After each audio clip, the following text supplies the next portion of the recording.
2000년도에 퇴직할 즈음에 이제 코로나라는 사태를 만나면서 굉장히 듣지도 못한 그 사태에 굉장히 당황을 했고, 저는 어째 도망가고 싶었습니다.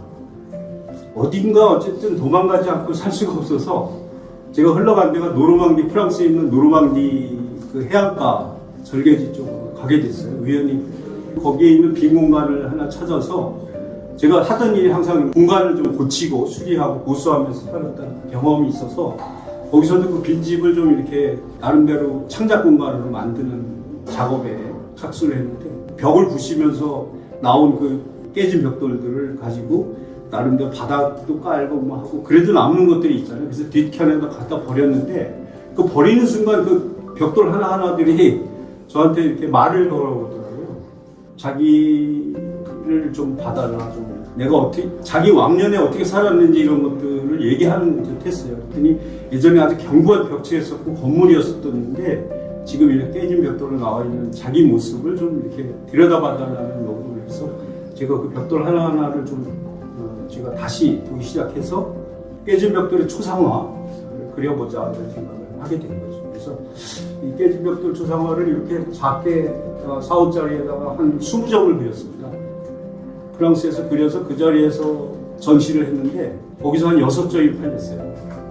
프랑스 사람들이 제 그림을 사더라고요. 그 깨진 벽돌에 대한 저의 그 감정이입이 일어나고, 우리는 누구나 다 깨진 벽돌 아닌가 이런 생각을 하게 됐습니다. 깨진 벽돌에 대한 새로운 생각을 품게 됐습니다.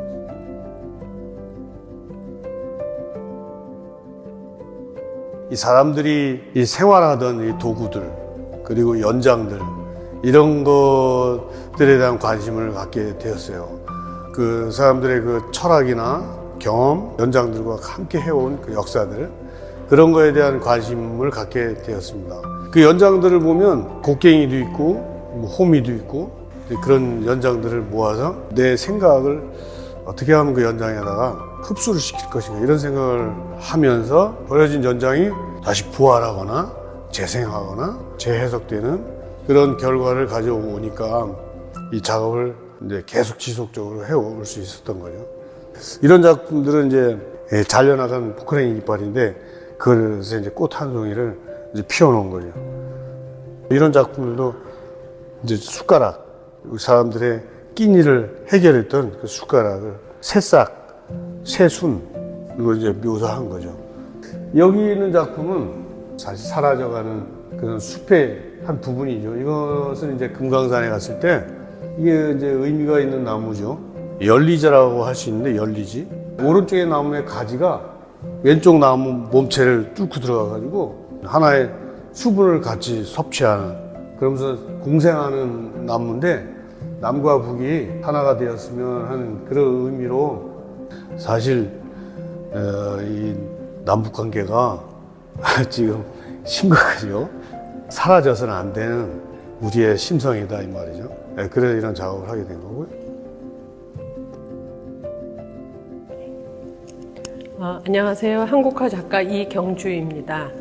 제 그림에 등장하는 목각 인형들은 우리나라 전통 인형인 꼭두라고 부르는데요. 이 꼭두는 상해에 다는 인형이라고 제일 많이 알고 계신데, 사실은 상해에 달기 이전에는 아이들이 가지고 놀던 목각 인형이나 인형극의 소재로 이제 많이 쓰이다가 조선시대 후기 때 상해를 장식하는, 그래서 목각 인형을 많이 했는데, 길잡이의 역할을 하는 그런 꼭두들이 있고요. 그리고 제 그림에 이제 어릿광대들도 많이 등장을 하는데, 어릿광대는 묘지까지, 그 주군이가 묘지까지 갈 동안에 즐거움을 주기 위한 엔터테이너의 역할을 한 그런 것들도 있고, 사실은 이제 상해에 단다는 그런 이미지 때문에 굉장히 부정적이고 또 무섭게 생각하는 사람이 많은데, 어떻게 보면 그 꼭두라는 게 이제 죽음을 연상하기도 하지만, 뭐 우리의 동반자이기도 하고 수호신이기도 하고, 주군이가 묘지까지 갈 동안에 편안한 마음으로 이제 갈 수 있게 그런 부적과 같은 역할을 이제 했다고 생각하시면 돼요. 그게 이제 상해에 단 다음부터 우리나라 목각이 부정적인 의미 때문에 좀 사라져가고 그러는데, 제 그림에다 넣어서 이제 즐겁고 그다음에 경쾌하게 좀 풀어나가는 그런 작업을 하고 있습니다.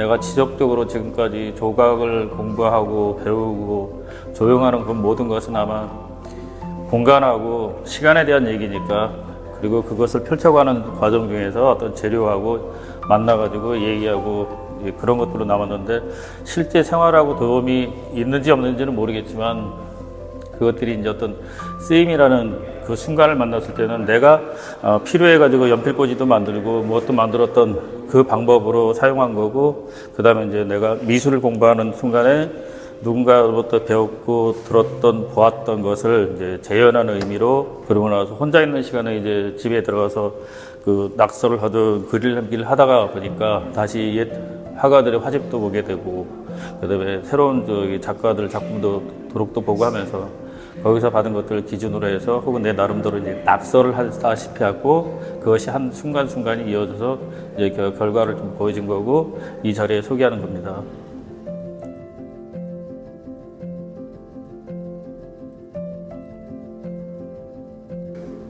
저희 작업은 이제 나무를 다루는 작업인데요.